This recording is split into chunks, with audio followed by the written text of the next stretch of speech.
Hello aspirants, इस video में हम 8 दिसंबर की न्यूज आइटम्स देखेंगे। करंट अफेयर्स ये हिंदू न्यूज़पेपर से प्रिपेयर किया जाता है। इसकी 6 न्यूज आइटम्स है न्यूज़पेपर से जो हमने पिकअप किए 8 दिसंबर के लिए। पहला न्यूज आइटम है आरबीआई ने पॉलिसी रेट चेंज नहीं किया, सेम रखा है और जो ग्रोथ फोरकास्ट था जीवीए ग्रोथ रेट का फोरकास्ट वो उन्होंने कम किया है। तो पॉलिसी रेट क्या होता है हम देखेंगे। ये रेपो रेट होता है मेजरली, और ये repo rate important policy rate है। ये क्या है हम डिटेल में देखेंगे। इसको इन्होंने चेंज नहीं किया है। ये 6.25% था। सो आरबीआई की अभी मॉनेटरी पॉलिसी कमेटी सेटअप की गई है जो बाय मंथली पॉलिसी रिव्यू करती है। मींस 2 महीने में एक बार। सो ये लास्ट मीटिंग अक्टूबर में हुई थी, अब दिसंबर में हुई है। तो इस दिसंबर मीटिंग में भी मॉनेटरी पॉलिसी कमेटी ने यूनानिमसली डिसाइड किया, मींस सारे 6 मेंबर्स जो एमपीसी के हैं इन सब ने कहा कि पॉलिसी रेट चेंज नहीं करना है और पॉलिसी रेट सेम रहा है। जो अक्टूबर में मीटिंग हुई थी तब 25 बेसिस पॉइंट्स, तो ये मतलब 25 बेसिस पॉइंट्स मींस 0.25%। सो पहले 6.5 था जो अक्टूबर 2016 में पॉलिसी रेट को कम किया गया और 6.25 किया गया। तो ये पॉलिसी रेट क्या होता है और कम करने से क्या होगा और ज्यादा करने से क्या होगा ये हम डिटेल में अब देखेंगे। तो मेन जो पॉलिसी रेट है वो है रेपो रेट। सो रेपो रेट मतलब रीपर्चेसिंग ऑप्शन। सो ये आरबीआई बैंक्स को लोन्स देती है शॉर्ट टर्म बेसिस के लिए।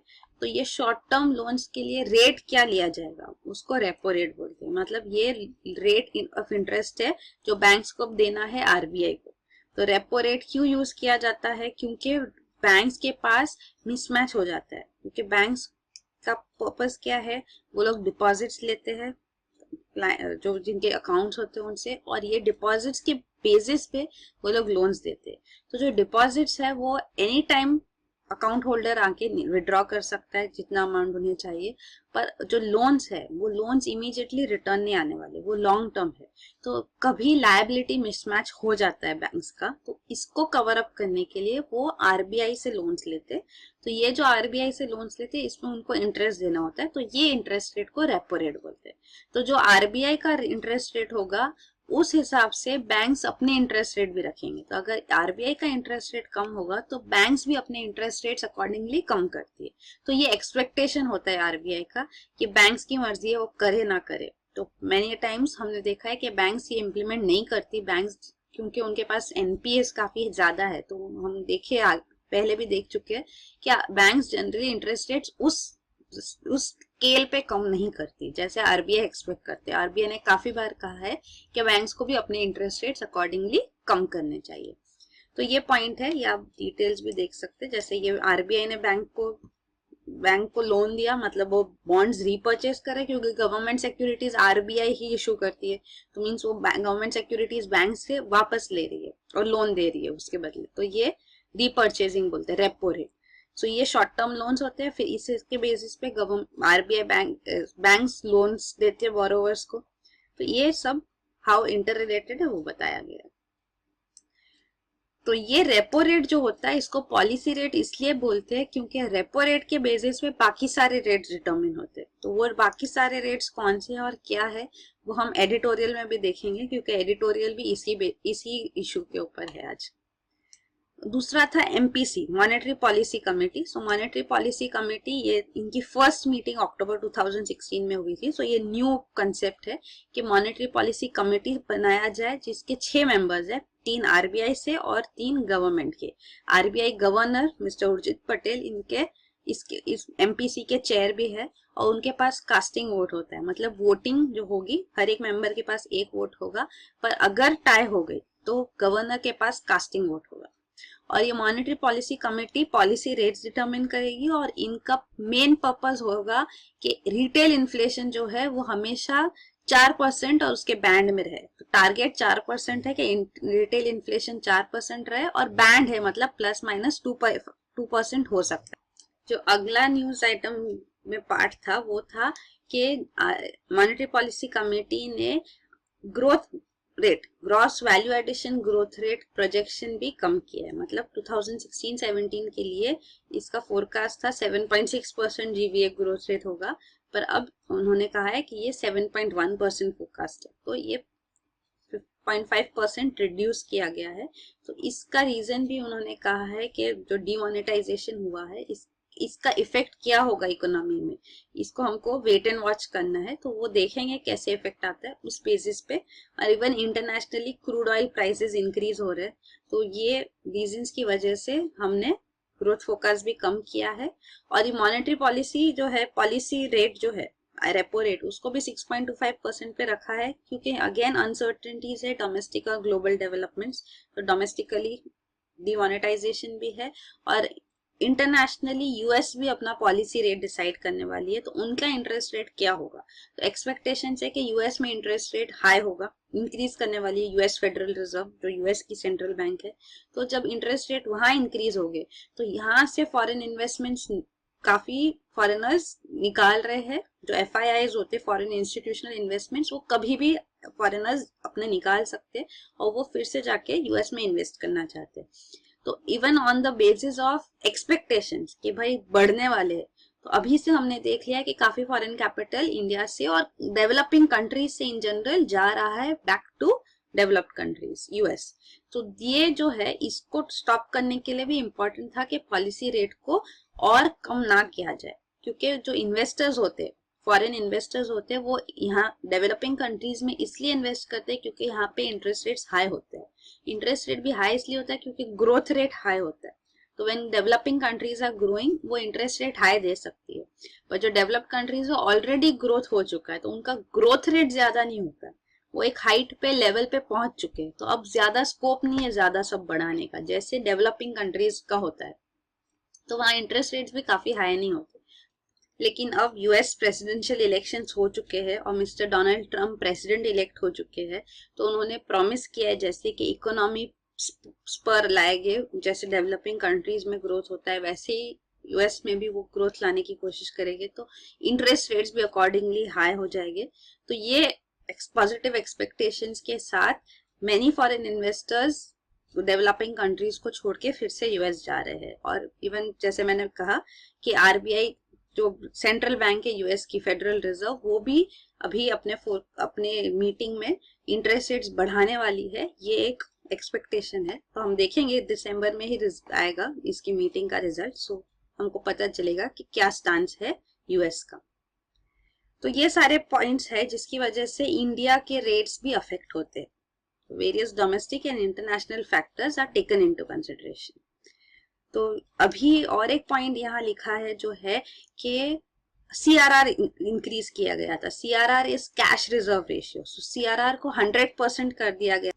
जो ये डिमोनेटाइजेशन के टाइम फ्रेम था थोड़ा पहले और बाद में, तो ये टाइम फ्रेम में बैंक्स में जितनी भी डिपॉजिट्स आए हैं वो सारी डिपॉजिट्स आरबीआई के पास जाएगी, तो वो होता है 100% CRR. CRR is cash reserve ratio, तो एक परसेंटेज होता है जितना अमाउंट सारी बैंक्स को आरबीआई के पास रखना होता है, तो एक रिजर्व रहता है वो, जिसके ऊपर बैंक्स को कोई इंटरेस्ट नहीं मिलता, वो आइडल मनी होता है, सिर्फ आरबीआई अपने पास रखती है।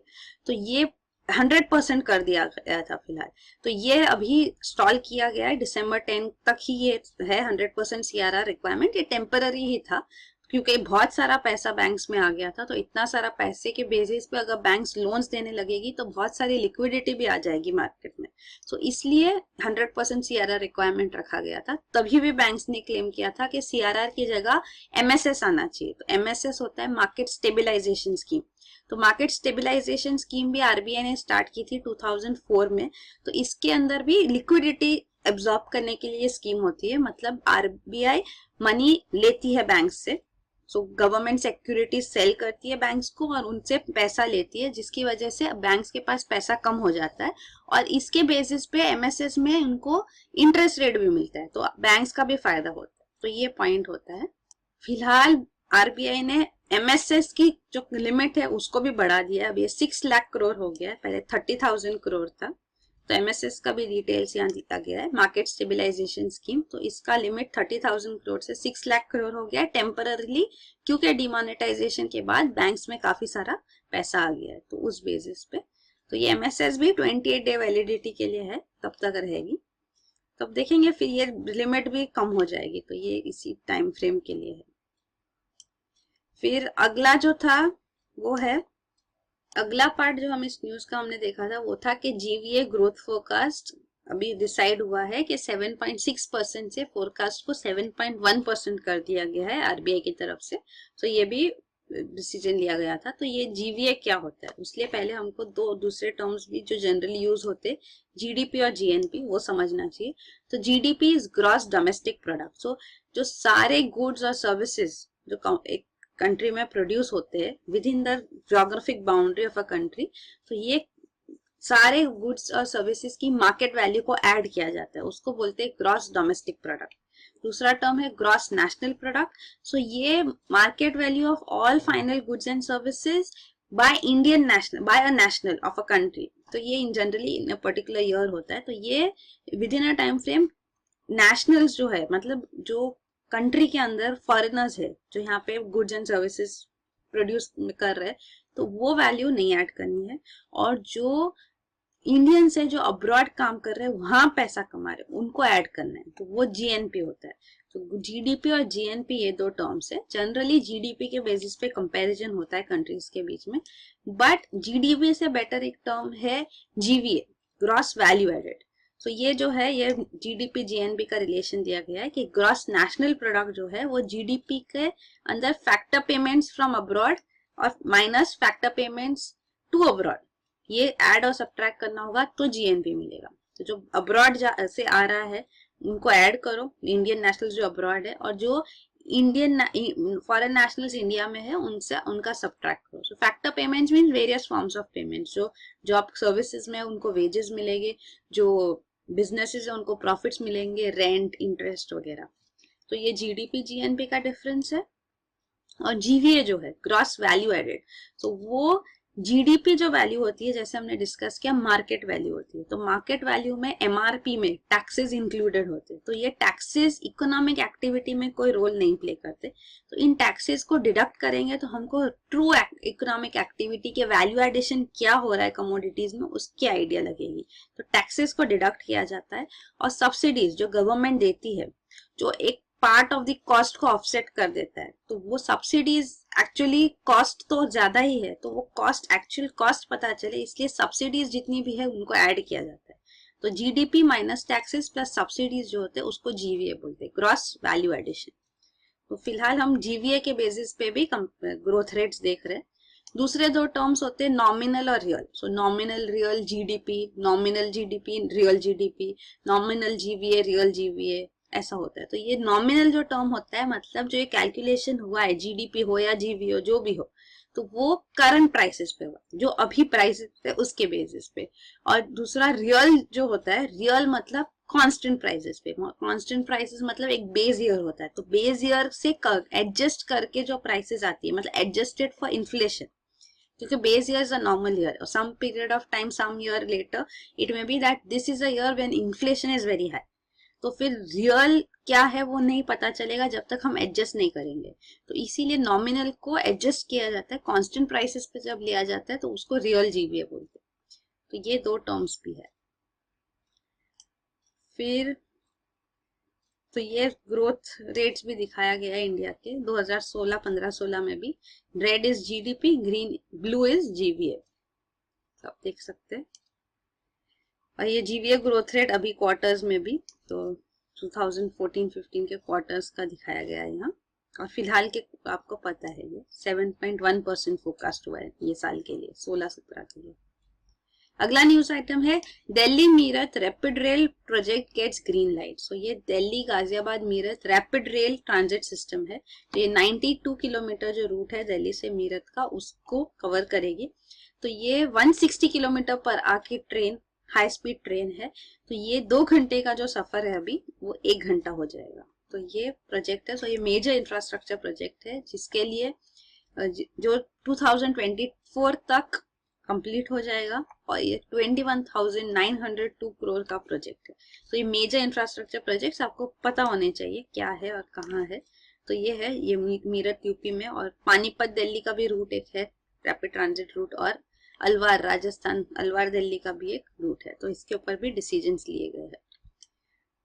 अगला न्यूज आइटम है BJP MP urges McDonald's not to buy battery cage eggs. तो जो बैटरी केज एग्स होते हैं, ये जो हेन्स को बैटरी केजेस में रखा जाता है। तो ये केजेस बहुत छोटे होते हैं, A4 साइज पेपर जितने छोटे केजेस होते हैं, जहाँ उनको मूवमेंट का भी स्पेस नहीं होता। तो यहाँ पे जो हेन्स को रख के तो ये बैटरी जैसे होती है, एक दूसरे के ऊपर स्टैक किया गया, एक दूसरे के चिपक चिपक के रखाया गया, इसलिए इनको बैटरी केजेस बोलते हैं। तो ये हेन्स जो होती है, ये एनिमल क्रोल्टी है। तो मैकडोनल्ड्स ने बाकी कंट्रीज में जैसे US, कनाडा, साउथ अफ्रीका में प्लान किया है, कमिट किया है कि वो 100% स्विच करेंगे केज फ्री एग्स की तरफ। तो केज वाले हेन्स की एग्स वो नहीं लेंगे। तो इंडियन बीजेपी MP चाहती है कि मैकडोनल्ड्स ये इनिशिएटिव इंडिया में भी ले। तो ये एक पार्ट है, एनिमल राइट्स एक एस्पेक्ट आता है, और दूसरा एस्पेक्ट है हेल्थ रिलेटेड, क्योंकि जब हेंस को इस तरीके से रखा जाता है तो डिजीजेस कॉन्ट्रैक्ट होने के चांसेस भी ज्यादा है। तो there is increase likelihood of salmonella bacteria spreading. So salmonella bacteria एक बैक्टीरिया जो एग्स में पाया जाता है, जिसकी वजह से फूड पॉइजनिंग भी काफी होती है। तो वो भी एक अवॉइड होगा अगर ये सिस्टम ना यूज किया जाए तो। फिर अगला आइटम है NIA to probe Nagrota terror attack. तो ये हमने अभी पिछले न्यूज आइटम में भी देखा कि national investigation agency Nagrota terror attacks investigate करना चाहती है, पर आर्मी रिलक्टेंस है। तो army defence forces, defence ministry of defence के अंदर होती है। पर अभी न्यूज ये है कि यूनियन होम मिनिस्ट्री ने ऑर्डर किया है कि नेशनल इन्वेस्टिगेशन एजेंसी अपनी इन्वेस्टिगेशन स्टार्ट करे नगरोटा में।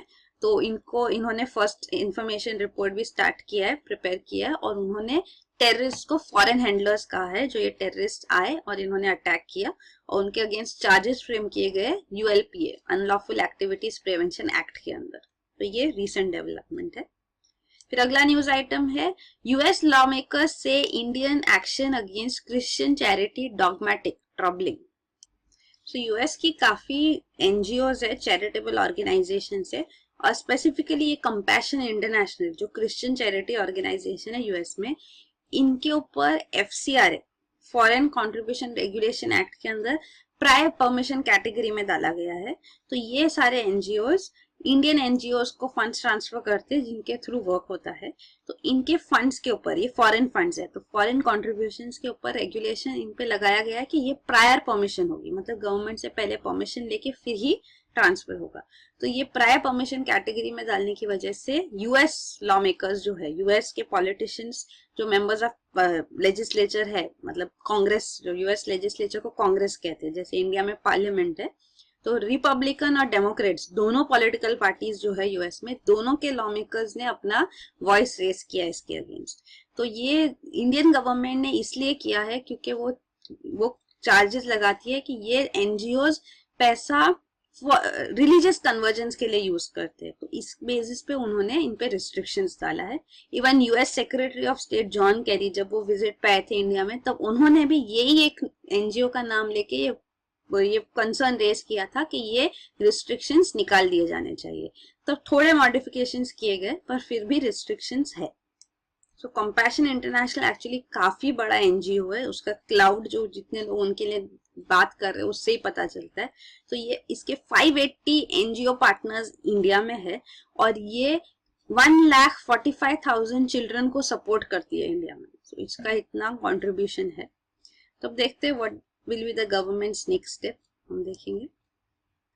और लास्ट न्यूज आइटम है, jumping robo to assist in earthquake rescue efforts. तो ये एक जंपिंग रोबो सैल्टो करके बनाया गया है US साइंटिस्ट ने, saltatorial locomotion on terrain obstacles. So locomotion means movement. So terrain जो है, रफ टेरेन होता है जहाँ पे ऑब्स्टिकल्स को ओवरकम करके ये जंप कर सकता है। तो ये काफी छोटा सा 100 ग्राम इसका वेट है, और सिर्फ 26 सेंटीमीटर टॉल है, बट वो काफी हाई जंप्स कर सकता है। तो it is one of the world's best leapers. जो एनिमल्स होते हैं उनको ये रेप्लिकेट करके उनसे इंस्पायर होके बनाया गया है। तो ये इसका यूज ये है कि ये अर्थक्वेक रेस्क्यू एफर्ट्स में यूज किया जा सकता है। मतलब जब इसके ऊपर सेंसर्स लगाए जा सकते हैं जिसके थ्रू जब ये, बिकॉज इट कैन जम्प, तो अर्थक्वेक जब होते हैं तो पूरा रबल हो जाता है पूरा, और उसको हटाना भी रिस्की होता है क्योंकि उस प्रोसेस में भी लाइफ लॉस हो सकती है। तो ये रोबो यूज किया जा सकता है जिसपे सेंसर्स अटैच्ड हो, वो जंप करके through the rubble finds its way और वो ढूंढे कि कहीं पे लाइफ स्टक है क्या, और जब वो पता चल जाए तो उसके अकॉर्डिंगली रेस्क्यू ऑपरेशन स्पेसिफिकली किए जा सकते हैं।